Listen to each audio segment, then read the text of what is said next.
Hey, what's going on, guys? It's CJ here. Um, so last night I saw Ghost in the Shell, and I kind of just wanted to do a very quick review of the movie. Boy Sam Supercell, he did a review of it on YouTube and stuff. But I just wanted to kind of put my thoughts into the mix on this and kind of give a good overview of whether you should see this movie or not. So I'm going to be talking about Ghost in the Shell, 2017 movie, directed by Rupert Sanders. It stars Scarlett Johansson, Chin Han, Michael Pitt, Takeshi Kitano, Pilo Asbeck, Danusio Samal, Yutaka, Izamanara, and Lazarus Ratuir. This movie is interesting. There much has been made of the controversy of Scarlett Johansson playing the Major because, quick backstory on Ghost in the Shell. Ghost in the Shell was coming out during a time where Japan was basically leading the charge in the tech revolution. Talking about a country that, was coming off of war with us where we nuked the shit out of them, and they're recovering. And when it came to technology, they were basically leaders and stuff and kind of put us in the dust. And this movie, when it came out in 95, it came out during a time where, it was groundbreaking. The movie took place in Japan, and just everything tech related and everything just oozed everything that Japan was doing at the time. So it's kind of hard for me to really explain it per se. I think D can actually explain it more, and I think when we do our actual podcast on the old Ghost in the Shell movies, he can probably elaborate way more than me on it. But more or less, at the end of the day, Japan was ahead of the game technology-wise, and that movie kind of was an example of that. So when you had this live action movie that's out now, and you have Scarlett Johansson playing a Asian character, there tends to be an issue surrounding that, and there's to me at least, it's a situation where it should never happen in the first place, and what you end up getting is a movie that you have a character who, I don't know, it's hard for me to really, let me back it up here, okay? I guess just starting out with the good of the movie. Visually, the movie's good. The movie visually is good. They do capture the atmosphere of this world of Ghost in the Shell and stuff. I want to say this movie takes place in Tokyo or in Japan or whatever and stuff. It's kind of hard to really place it, but that's what they're trying to aim of where it takes place and stuff. So visually, the movie's actually pretty good, whether it be, the Major and her going cloaked invisible and stuff. Whether you have the visuals of the world, the city that they're in, that's actually pretty nice and looked at and stuff. Even down to the robotics and stuff and the cybernetic enhancements that these characters basically have. So, on that level, it's actually pretty good, visually and stuff. Very good visuals. If you nail that, you're halfway there. The characters in the movie, they're actually, they go from pretty good to serviceable and stuff, and they're there. I probably think the one thing that kind of sucks is, if you're a fan of the show, there are certain characters that kind of get side skirt and stuff. Out of the whole Section 9 team, the movie kind of focuses on, Major, Aramaki, and Bato. Those three specifically, actually also Togusa and Ladria. Those 5 characters in particular kind of get a bit more shine in the movie and such. And like I said, it's pretty interesting. One of the interesting things out of it is Takeshi Kitano.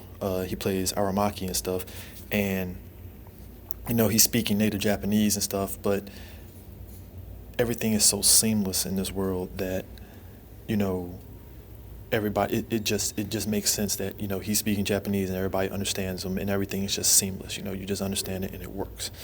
But Bato and Major, they have a camaraderie with one another and stuff, and it actually is pretty good and it works.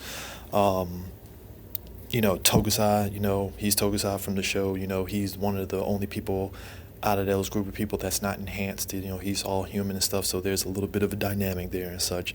Ladria, same way, she has a dynamic with Bato and stuff, but outside of that, the rest of the Section 9 people, they're there, but that's it. They're just kind of like, hey, here's the team, Section 9 team. And like I said, it's a very diverse team and stuff like that, but for the most part, you don't really get to know them versus, say, how in the standalone Complex show, you get to really know them and stuff and get some backstory on them and such.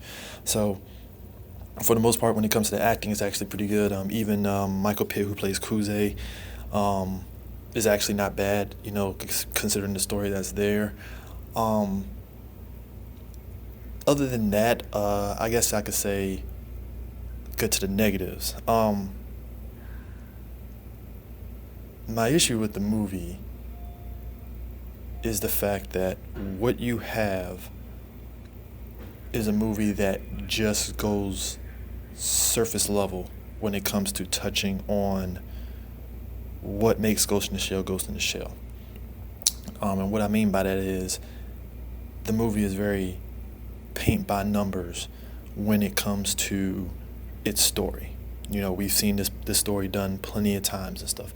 Now, I know most people might sit there and think that when you do a paint by number story, it shouldn't matter because as long as the action and all that stuff. And actually, if you want to go on positives, the action is actually pretty good too. It does its job, especially for the genre and such.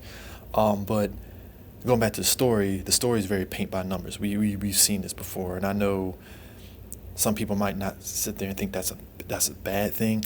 I personally think it's kind of sort of a bad thing because, I'm watching Ghost in the Shell. I expect a level of nailing the deeper meanings that this movie was going for. And I personally feel it didn't really nail those aspects. It just touched surface level, which is the basics of what is identity. And even on that level, it didn't necessarily dive into that.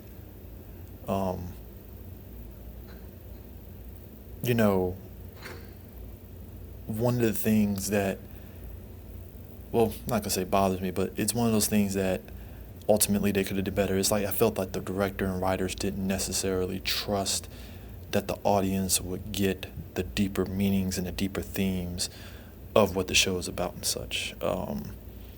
And that kind of ties into the whole issue with Major and stuff. Now, ScarJo is playing the Major. I think she does a pretty... It's not bad. She does a pretty decent job of playing the Major. She does her job of playing this, robotic type character and stuff. Sure, she has a brain and she has a shell and a ghost and stuff. That's her soul.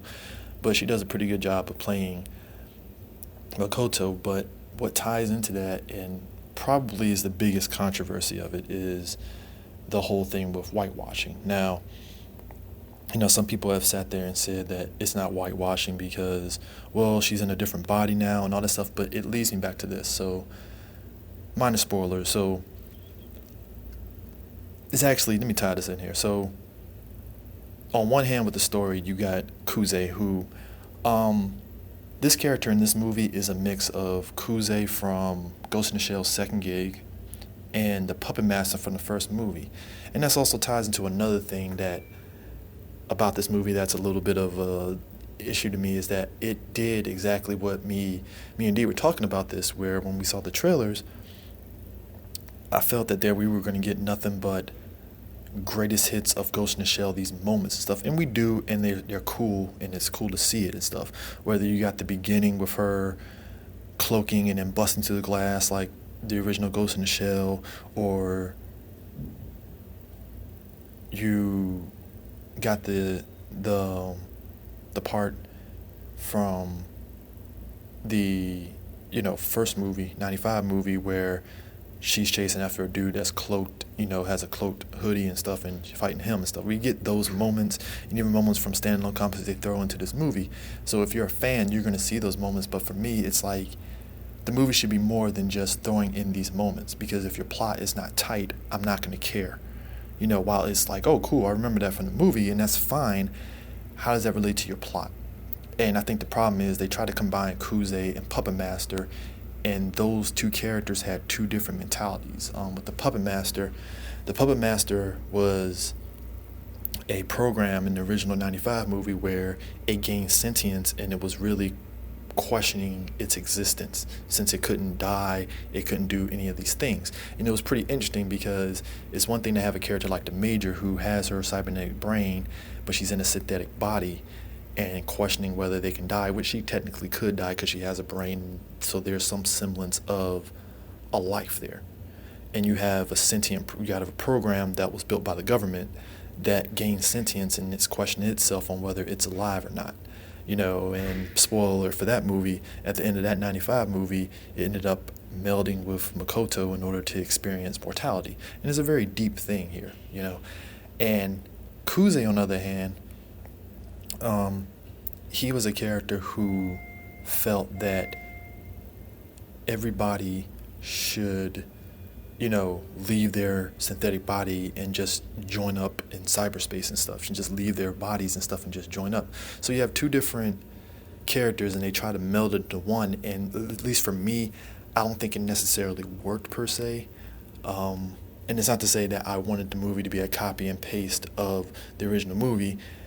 It's just you when you're trying to combine two characters who have two different, mentalities of their goals and stuff, it doesn't necessarily mesh well. And I think that was my biggest issue with that character and such. It was cool, but at the same time, two mythologies meshing, it doesn't quite work.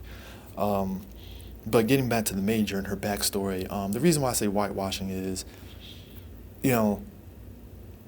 I assumed that the Major was just going to be somebody else, in which they did, but the problem is the plot twist, minor spoilers, we find out that the Major was kidnapped and put under these experiments in order to become the first synthetic, droid with an actual human brain. So it very contradicts the show, where we found out her backstory was tragic, and the fact that her parents, like I said, I'm spoiling Standalone Complex, her and her folks got into a plane crash, and she was in a coma. In order to save her, they had to put her brain into a synthetic body. That's a little bit more tragic, and her joining Section 9 was of her own voluntary thing here. So my issue with the movie is that you mean to tell me that this girl that you kidnapped, and you put into this body, you put her in the body of a white woman. And it's just weird to me that that was the choice they did. It's like, I get it, synthetic body, it's just that kind of rubbed me the wrong way, because it's like, well, hold on though. You show flashbacks of her being very Japanese, and her having a Japanese, then the idea is to throw her in a white body, and it's just like, wow, so you just erase her, her legacy of who she is. Now, sure, she's in this body and stuff, and she has her brain, but you just whitewash the shit out of the fucking character, plain as day in front of us. And for me, it's a bit of an annoyance. I don't necessarily feel it kills the movie overall, but it bothers me, because you basically just killed all connections of her being Japanese by virtue of pulling this off. And that was bothersome to me. And that's, like I said, this is just me, but that was a caveat that I just really didn't understand why they did that. But just overall as a movie, to me, when it really comes down to it, to summarize this film, it's basically lots of glitz and glamour and not enough substance. The substance they didn't nail. While they had the makings of a story, it just didn't nail it. They didn't stick the landing, and you get a very paint by numbers, you get action, and that's fine, but if your story is not good, it's hard for me to really give a shit. And that's on top of the whole whitewashing thing. It really fucking kills it for me. So ultimately what we got is a movie, like I said again, all flash, no substance. So I guess if I have to give this movie anything, to me, it's 2 out of 5. Like I said, it does its job. Now, if you want to talk in terms of, you know, can they make this better? Is it possible to do a franchise off this? Sure. Maybe not with ScarJo. Maybe they could course correct it and put an Asian actress into it, because I feel as though that could help out on top of getting a better writer on it. So, but that's just me. But in terms of Hollywood adapting anime movies, I guess you could say as a movie, it kind of sort of works as a movie, but I guess I'd back it up like this. It's kind of like what I said with Logan. With this movie, it's if you're not familiar with the Ghost in the Shell mythology, you might come away with this either A, liking it and really digging it, or B, if you watch a lot of movies, you're going to be like, oh, I've seen this kind of movie before. It's okay. Now, if you're a fan of Ghost in the Shell and the franchise and all the lore and all that stuff, again, your mileage is going to vary. So, you're either going to come away with it like me, where it's like, they didn't really stick the landing, it could be better, or B, you're going to be on some like, oh my God, it's the greatest thing ever. So it's a very mixed bag of a movie to me, and I think that's ultimately why I'm saying at the end of the day, it's a 2 out of 5. So that's it. If you see it, fine. If you don't see it, you're not missing anything. I would recommend seeing the 1995 movie, checking out Standalone Complex. You can watch some of the other movies like Ghost in the Shell 2 Innocence, or even Solid State Society. Again, your mileage is going to vary on those, but just get an idea of the property of what it could be and such, So, but yeah, that's it. 2 out of 5. Ghost in the Shell. That's my thoughts. Later.